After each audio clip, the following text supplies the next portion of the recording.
Hi అండి, అందరికీ నమస్తే. అందరికీ దీపావళి శుభాకాంక్షలు. ఈరోజు మా ఇంట్లో స్పెషల్ వచ్చేసి పెసరపప్పుతో చేసిన బూరెలండి. మీరు ఎప్పుడు పప్పుతో చేస్తూ ఉండుంటారు కదా. అసలు ఇలా పెసరపప్పుతో ట్రై చేయండి, దానికి మించిన టేస్ట్ ఉంటుంది. ముందు పెసరపప్పు ఒక 3 గంటలు నానబెట్టుకొని ఇలా మిక్సీ వేసేసుకొని పిండిలాగా చేసుకొని పక్కన పెట్టుకొని, మన ఇంట్లో ఇడ్లీ కుక్కర్ ఉంటుంది కదండి, ఇడ్లీ కుక్కర్లో ఇట్లాగా ఇడ్లీ వేసుకున్నట్టే ఈ పెసరపప్పు పిండి వేసేసుకొని ఇలా ఇడ్లీ కుక్కర్లో పెట్టేసుకొని ఒక 5 మినిట్స్ హై ఫ్లేమ్లో, 5 మినిట్స్ లో ఫ్లేమ్లో చేసేసుకుంటే ఇడ్లీలు రెడీ అయిపోతాయండి. ఈ ఇడ్లీని నెక్స్ట్ పక్కకు పెట్టుకొని ఒక కడాయిలో కొంచెం ఆయిల్ కానీ గీ కానీ వేసుకొని కొబ్బరి ముక్కలు, జీడిపప్పు ముక్కలు ఇట్లా ఫ్రై చేసుకొని పక్కన పెట్టుకోవాలండి.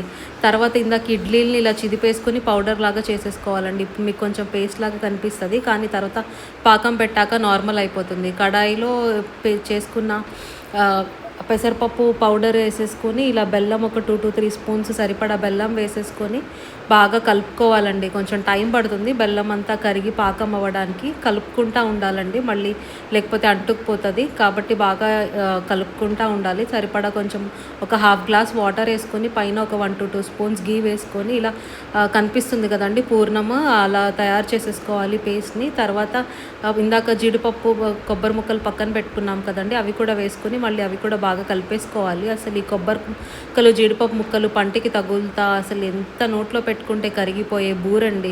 అసలు శనగపప్పు పిండి ఏ మూల సరిపోదు. తర్వాత కొంచెం ఇలాచీ పౌడర్ కూడా వేసేసుకొని ఇలా చూపిస్తున్నట్టు వేడి కొంచెం తగ్గాక మోడరేట్ వేడిగా ఉన్నప్పుడు ఇలా ఉండలు చేసుకొని పక్కకు పెట్టుకోవాలండి.